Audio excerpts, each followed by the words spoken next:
और सबसे पहले सचिन आपके पास आना चाहेंगे, बताइए पावर प्ले के लिए आज आपकी पिक। हाँ जी प्रशांत जी, मेरा पहला पिक यहाँ पर आईटी सेक्टर से ही रहेगा। एक ऑलरेडी अच्छा परफॉर्म करता हुआ नजर आ रहा है, और ये पर्टिकुलर स्टॉक की अगर मैं बात करूँ, सो ऑलरेडी अपनी बुलिश ट्रेजेक्टरीज के अंदर जो है वो सस्टेन करता हुआ दिख रहा है। स्टॉक का नाम है HCL tech. Higher top higher bottom formations continuations patterns यहाँ पर ड्रॉ होते हुए नजर आए हैं। साथ ही साथ में एक बुलिश पॉजिटिव क्रॉस ओवर जो है वो आरएसआई के अंदर बना हुआ है अलॉन्ग विद द वॉल्यूम्स। तो यहाँ पर आज एचसीएल टेक के अंदर बाइंग की सलाह रहेगी at current market price. Down side में एक स्टॉप लॉस रहेगा 1925 का जो फॉलो करना रहेगा। अप साइड में दो टारगेट्स नजर आ रहे हैं। पहला टारगेट्स होगा 2045 का एंड दूसरा टारगेट्स होगा 2080 का। मेरा दूसरा स्टॉक यहाँ पर है वो है आपका एफएमसीजी सेक्टर से, और स्टॉक का नाम है टाटा कंज्यूमर्स। स्टॉक का अगर वीकली स्ट्रक्चर्स देखें तो एक कुछ पॉजिटिव आप बोल सकते हैं कि एक कैंडलस्टिक पैटर्न्स फॉर्म होते हुए नजर आए थे 2 हफ्ते पहले, जिसको एक कंटिन्यूशन करता हुआ जो है वो स्टॉक नजर आ रहा है कंटिन्यूशन फॉर्मेशंस के अंदर।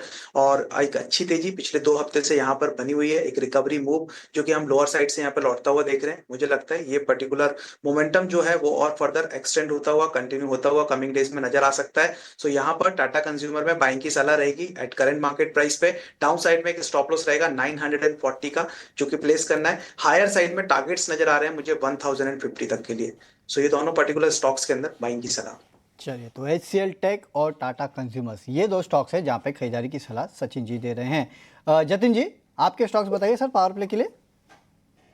देखिए, मैं एक सेल आइडिया देना चाहूंगा आज के लिए। हमें लगता है कि एक्सिस बैंक में एक फ्रेश ब्रेकडाउन हमें देखने मिल रहा है। डेली चार्ट्स के ऊपर पिछले 2 हफ्तों के लोज हैं, उसको ब्रीच करके नीचे की तरफ ट्रेड कर रहा है। तो हमें लगता है कि आने वाले 1 से 1.5 घंटे में हमें लगता है कि एक नेगेटिव सेंटिमेंट के साथ नीचे जा सकता है और भी स्लिप हो सकता है एक्सिस बैंक। इसके लिए करंट स्तरों पे शॉर्ट करने की सलाह रहेगी।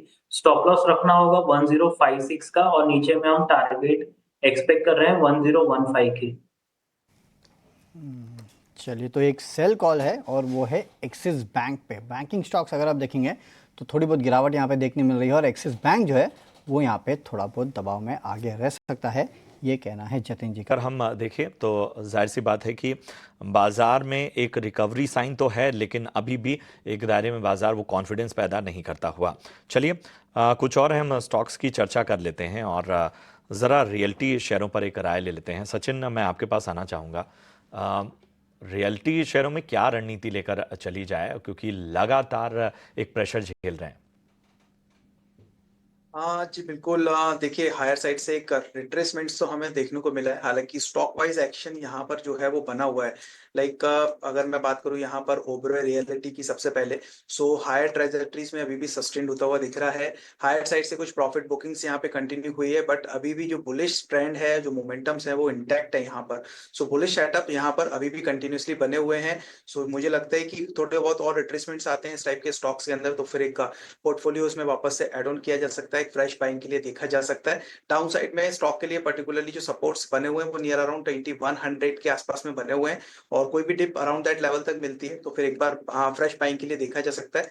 वहीं अगर मैं बात करूं दूसरे स्टॉक की, जो कि है गोदरेज प्रॉपर्टीज, तो इसमें एक अच्छे सेल ऑफ्स देखे हैं, एंड काफी इंपॉर्टेंट जो सपोर्ट्स थे करीब 2550 के आसपास में वो लेवल्स ब्रेक होते हुए नजर आए, एंड आफ्टर दैट कंटिन्यूसली जो है वो यहाँ पर डाउन साइड बनी हुई है। सो मुझे लग रहा है यहाँ पर भी थोड़े से और फर्दर रिट्रेसमेंट्स कंटिन्यू हो सकते हैं। ऑन द डाउन साइड में यहाँ स्कोप ज्यादा नजर आ रहा है फॉल होने के लिए स्टॉक के अंदर, और करीब 2250 2200 तक के लिए भी स्टॉक जो है वो स्लिप होता हुआ दिखाई दे सकता है। वहीं दूसरा स्टॉक अगर हम देखें डीबी रियलिटी, जिसके अंदर रिसेंटली एक अच्छा अप मूव दिखा था, करीब 190 95 के आसपास के जोन्स इसने टेस्ट किए थे, और अराउंड दैट लेवल से ही एक सेलिंग प्रेशर वापस से कंटिन्यू होता हुआ नजर आया। हालांकि डाउन साइड में अगर इसके बॉटम्स देखें तो करीब 150 के आसपास के थे, जिन लेवल से एक रिवर्सल देखने को मिला था, वो सपोर्ट्स अभी भी इंटैक्ट है स्टॉक के अंदर। सो ये कुछ स्पेसिफिक स्टॉक्स हैं जिसमें अगर मैं बात करूं डीबी रियलिटी की, सो वो अभी भी अपने 150 के सपोर्ट्स पर सस्टेन करता हुआ अबव दैट लेवल सस्टेन करता हुआ नजर आ रहा है। तो मुझे लग रहा है पॉसिबली यहाँ पर भी 150 के आसपास के वापस से अगर वो सपोर्ट्स को रीटेस्ट करता है तो फिर एक रिबाउंड अराउंड दी सपोर्ट से देखने को मिल सकता है। सो यहाँ पर ओवरऑल अगर देखिए रियलिटी सेक्टर्स में से, तो मेरी जो टॉप पिक्स रहेगी वो ओवरऑल रियलिटी रहेगी, और सेकंड वन जो है वो डीपी रियलिटी, यहाँ पर सपोर्ट से मुझे बाइंग होती हुई नजर आ रही है। वही ओबरॉय रियलिटी जो कि ओवरऑल अच्छे अपवर्ड ट्रेंड में बना हुआ है, स्लाइड और फर्दर रिट्रेसमेंट्स मिलते हैं तो वापस से एक फ्रेश बाइंग के लिए स्टॉक को देखा जा सकता है। ठीक है, तो ये है राय रियल्टी स्टॉक्स पर आती हुई सचिन जी की तरफ से। चलिए ज़रा फोकस करेंगे हम पावर फाइनेंस शेयरों में। गिरावट काफ़ी यहाँ पर नज़र आ रही है और देखिए अगर थर्ड क्वार्टर के रिजल्ट्स आए उसके बाद से इरिडा का शेयर करीब 5% तक लुढ़कता हुआ नज़र आ रहा है। इसके अलावा पीएफसी और आरईसी इन सभी में भी दबाव आप देख रहे हैं अच्छा खासा देखने को मिल रहा है। आप देखिए आरईसी तो लगभग 6.25% नीचे है और पीएफसी लगभग 4% की गिरावट नज़र आ रही है। इन सबको लगातार हम ट्रैक कर रहे हैं और इन सब के बीच में जतिन, जाहिर सी बात है कैसे स्टॉक हैं, इरेडा की बात कर लें, आरईसी की बात कर लें, पीएफसी के रिटेल इन्वेस्टर्स के पोर्टफोलियो में अक्सर ये रहते हैं या इन पर नज़र रहती है, करेक्शन का भी लोग इंतज़ार करते हैं। क्या रणनीति लेकर चला जाए इरेडा, पीएफसी और आरईसी पर? देखिए, फर्स्ट ऑफ ऑल ये जो भी स्टॉक्स के आपने नाम लिए तो तीनों ही स्टॉक्स की जो शॉर्ट टर्म ट्रेंड है वो नेगेटिव है। खाली इरेडा में एक रिसेंटली एक पुल बैक आया था, लेकिन हमें लगता है ये पुल बैक एक काउंटर ट्रेंड रैली थी, जो मेरे को लगता है कि फिजल आउट हो गई है और हमें लगता है कि इरेडा फिर से 180 के लेवल तक स्लिप हो सकता है। इसके लिए इनके पास अगर जो है तो करंट स्तरों पे एग्जिट करके मूव आउट कर सकते हैं कैश में। हमें लगता है ये स्टॉक स्लिप हो सकता है टिल द लेवल्स ऑफ 180। तो लेवल्स का विशेष रूप से ध्यान रखिए और क्या रणनीति आपको लेकर चलनी है वो भी आपको जतिन ने बताया। जतिन, मैं आपके पास ही आना चाहूंगा, बताइए क्या रुख बन रहा है आपका आईटी पॉकेट पे? सेक्टर की अगर जो बात करूँ तो आईटी सेक्टर में एक आउट परफॉर्मेंस देखने मिला है। One of the key out performing sectors रहा है फॉर द ईयर ऑफ 2024। तो definitely most of the stocks के जो ट्रेंड है अभी भी पॉजिटिव है। और आज के ट्रेडिंग सेशन में भी हमने जो जिस तरह की तेजी हमने टीसीएस में देखी है, हमें लगता है कि ये एक फ्रंटलाइन स्टॉक्स में एक ट्रेंड सेट कर दिया है, क्योंकि अगर जो टीसीएस के रिजल्ट्स का रिएक्शन ऐसा है तो I think we will assume that most of the frontline stocks के भी रिजल्ट इन लाइन ही रहेंगे और सिमिलर काइंड ऑफ रिएक्शन देखने मिल सकता है।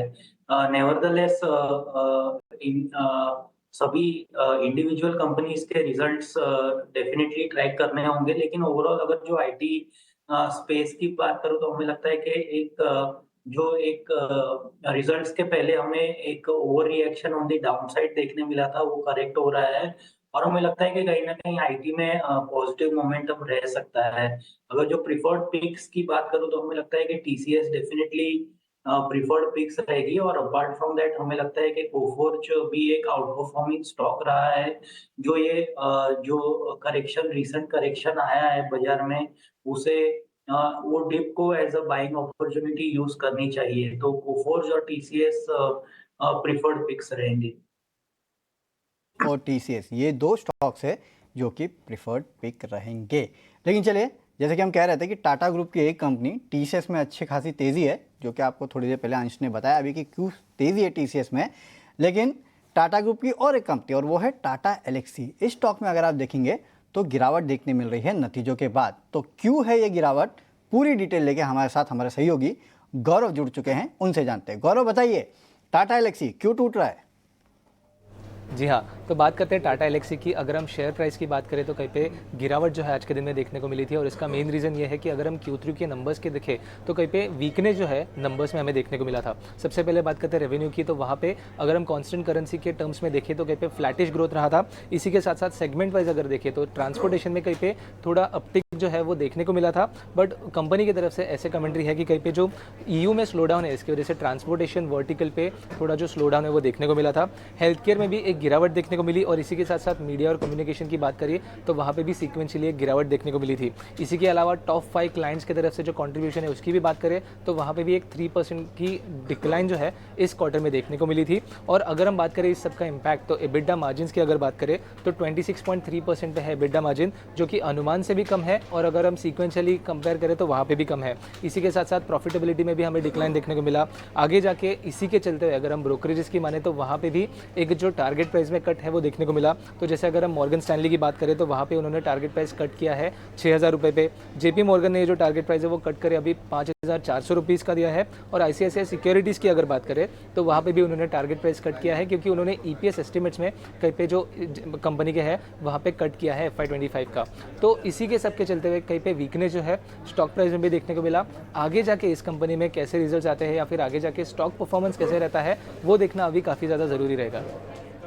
ये है वो कारण जिसकी वजह से आप देख रहे हैं कि टाटा एलेक्सी के शेयर में अच्छी खासी गिरावट देखने मिल रही है।